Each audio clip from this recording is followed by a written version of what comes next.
Just a heads up, this video is a PSA. And it's not going to make some of you comfortable. It may rub some people the wrong way, and I'm okay with that. Because everything I'm saying in this video is absolutely true, and it's not going to be easy to hear for a lot of people. If that gets you upset, I'm sorry you're upset, but I'm not going to apologize for what I'm saying. I fully stand behind everything I say in this video. Because frankly, it's the truth. And I really do wish everyone out there to be safe. And this is the part where I'd normally say I hope you guys enjoy this video. This is not one to enjoy. This is one to hopefully listen to, and I hope it hits home for you. And I hope it's helpful. Hope it inspires some action. So, please listen to the whole thing. If you're able to, I appreciate that. If not, I understand as well. But I would welcome commentary and dialogue. I always will, and I always do. Thank you, and stay tuned.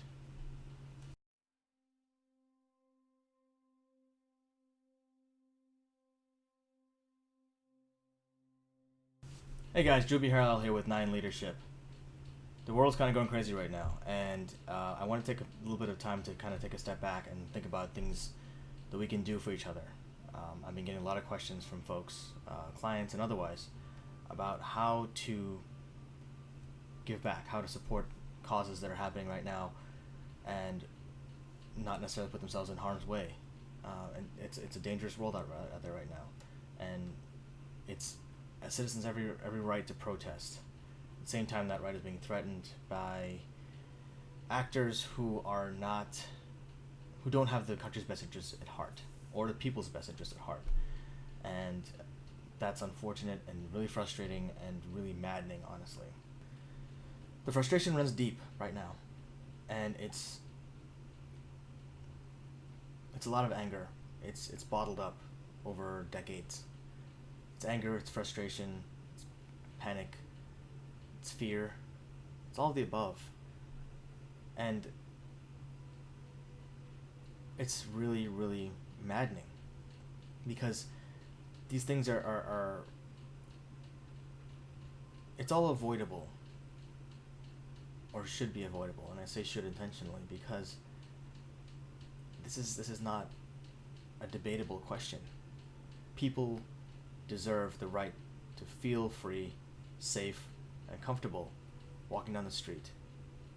They deserve the right to be able to protest without being threatened with military action. Now, the Black Lives Matter movement has a lot of charge behind it, both negative and positive. The positive charge is the movement itself, frankly. People are challenging it by saying, oh, all lives matter, all lives matter. Okay, well, yeah, fine, all lives matter. That's great. You're absolutely right, all lives matter. But saying Black Lives Matter does not invalidate whether all lives matter or not. Let me give you an example why. If I tell you that Sour Patch Kids are awesome, am I saying that all other candy is not awesome? Or am I just saying that Sour Patch Kids are awesome? This is not an ad for Sour Patch Kids, by the way. I'm just stating something about Sour Patch Kids. I'm not saying anything about everything else. The statement is about Sour Patch Kids. Just the same as a statement is about Black Lives Matter. It's a statement about Black lives. It's not a statement invalidating any other life in the world. But the unfortunate thing is that statement needs to be said at all. Because it does need to be said. Black lives do matter.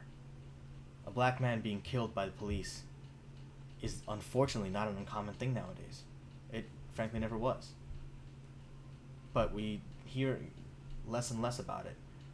And recently we've been hearing more about it because people have cell phones with cameras on them. Now imagine for a moment that people didn't have cell phones with a camera on them. Imagine for a moment that you're not able to know the struggle that people are going through. The fear of being a black person or a person of color around the police. Just because you happen to be a different skin color. Can you imagine feeling that way? Something you have zero control over influencing your life that deeply. What kind of effect would that have on you? Now, I've seen 3 different distinct types of white people out there right now. The different categories are, as far as I've observed them, are 1, the folks who are intentionally and willfully ignorant at this point.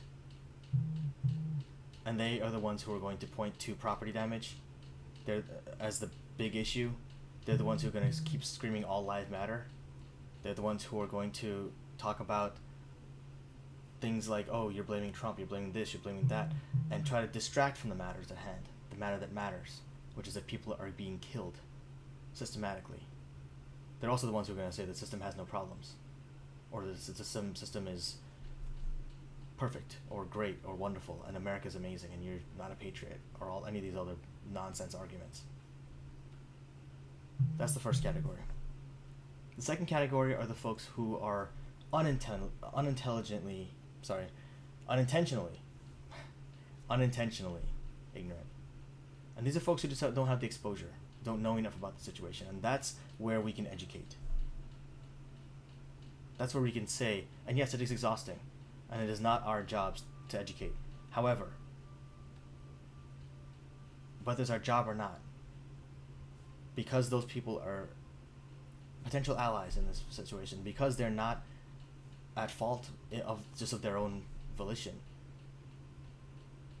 we owe it to them to give them the benefit of the doubt, to explain to them, to give them a shot at being a good person, because they are not necessarily bad people just because they don't understand.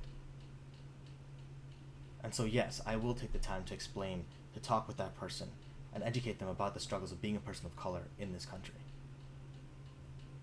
And then there's a third type, who are sensitive to this matter, who understand at least that there's a problem and that there's something that they can do about it, but they don't know what to do. They don't know how to support the black community or the people of color in general. They have no idea, but they want to.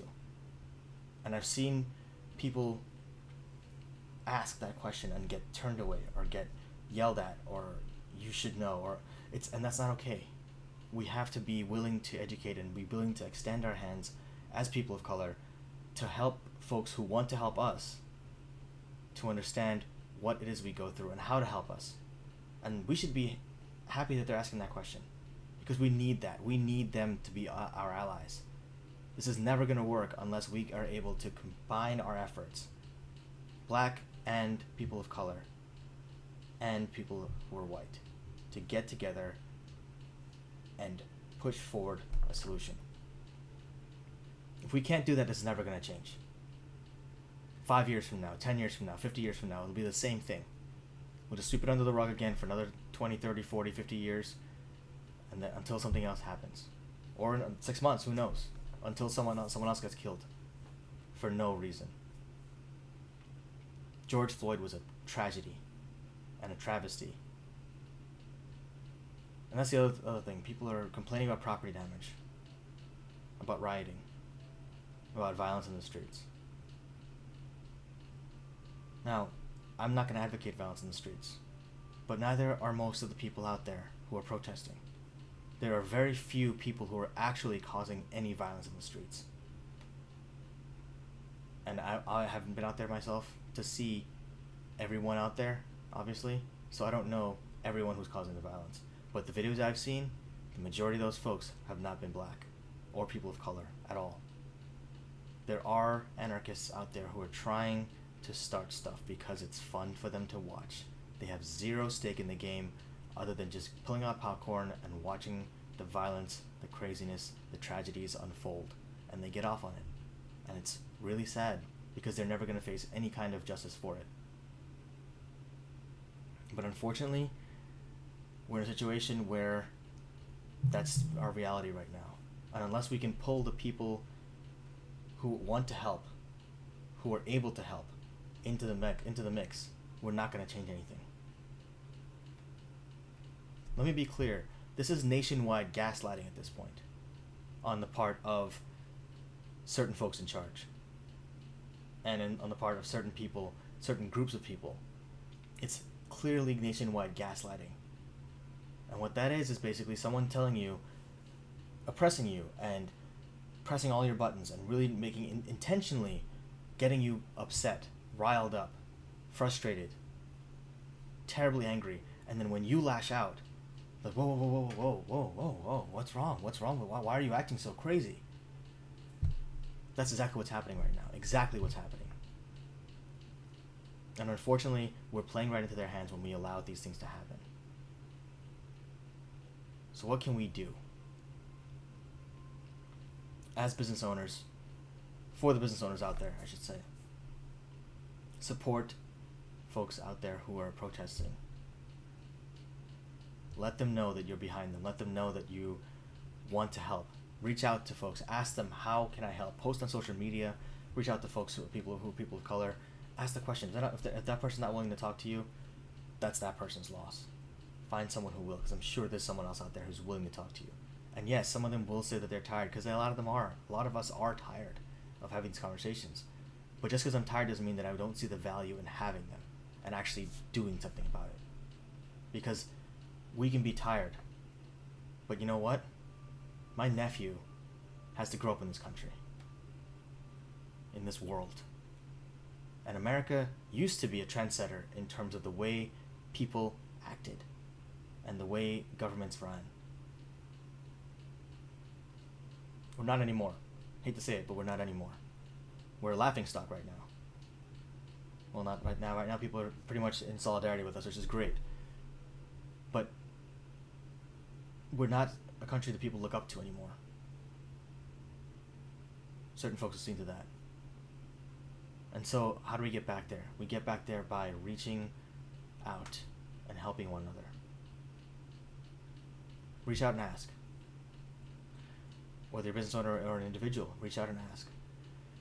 For the individual protesters out there and for the groups of protesters out there, let the businesses know that you value them. Do not destroy and loot small businesses. These mom and pops are foundations of communities. They are what makes America great. That's what makes America great, actually, if you think about it. It's definitely not our racial relations, that's for damn sure. But it's the fact that you can come here or be here and start a life for yourself, whether you're born here or come over here by immigration, which a lot of people do. A lot of business owners have, right? You come here with nothing or next to nothing, and you turn that into a life for you and your family and those you care about. And you help the next generation do the same thing. And the next, and the next. That is the legacy of America. That's what makes America great. Not the color of your skin. Not the amount of money in your bank account. It's the effect you have in the community around you and the people who make up our communities. Don't lose sight of that in this craziness. That's what they want you to lose sight of. And they, I mean, the people in charge. It benefits that cause. The cause of anarchy, the cause of chaos, the cause of creating a dictatorship. It benefits that cause when we play into their hands, when we destroy these pillars of the community. So do what you can to support those small businesses, whether financially or just let them know that you're not going to hurt them, financially or otherwise. This is the perfect storm with the coronavirus situation. Then this, now, those businesses are hurting really badly. And the black community is hurting. And all we can do as people of color is continue to protest, continue to let people know that we're here, we're not going away, and we're not going to be quiet anymore. And if you see someone, as I've seen videos happen, if you see someone, bad actors who are out there trying to start stuff intentionally, take them and turn them over to the police immediately. And to the police officers and military out there, please, please search your conscience. Don't just blindly obey orders. You know what the right thing to do is. You know.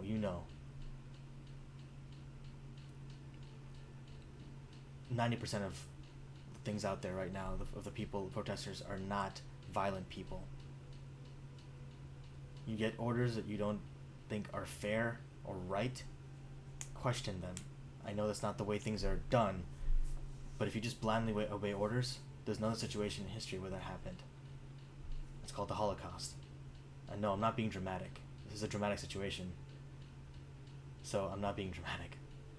We're not that far off You have a president who cleared the streets with tear gas and rubber bullets so he could do a photo op in front of a church holding up a Bible in the most awkward way possible. It wasn't even a good photo op. At least make it a good photo op. It's still not okay, but at least make it a good photo op. It's despicable. So, to recap, whether you're a small business or an individual, let the people of color in your life know that you're there for them. Let them know that you want to support them and help them if you do.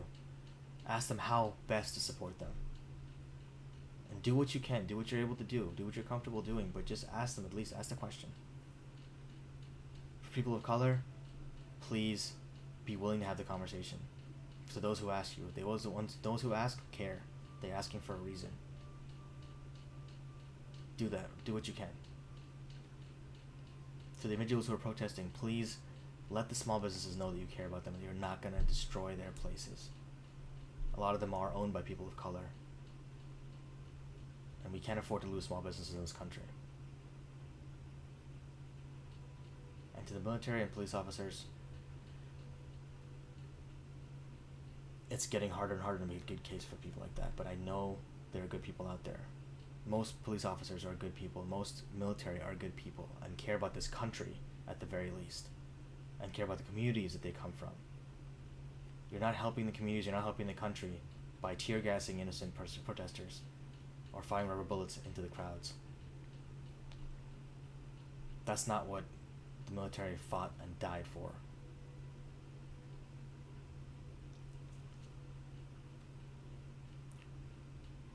I don't want to be on a soapbox about this. I already am, but this is something that we need to continue to create dialogue about. The answer is dialogue. Open dialogue. Acknowledging pain. Dealing with the pain. And then trying to do something about it. Actually do something about it. Come together as a community, as Americans. It's not about Black Americans, African Americans, white Americans, Asian Americans. No, it's just Americans. We have to stop that categorization of everything by whatever you happen to be from, or your ancestry is from. I'm an American. I was born and raised here. People don't know that when they look at me. But that's the problem. When someone looks at someone who's not white, they assume they weren't born here, or they ask a question. And again, there's nothing wrong with asking the question. It's how you ask the question, the intention behind asking the question.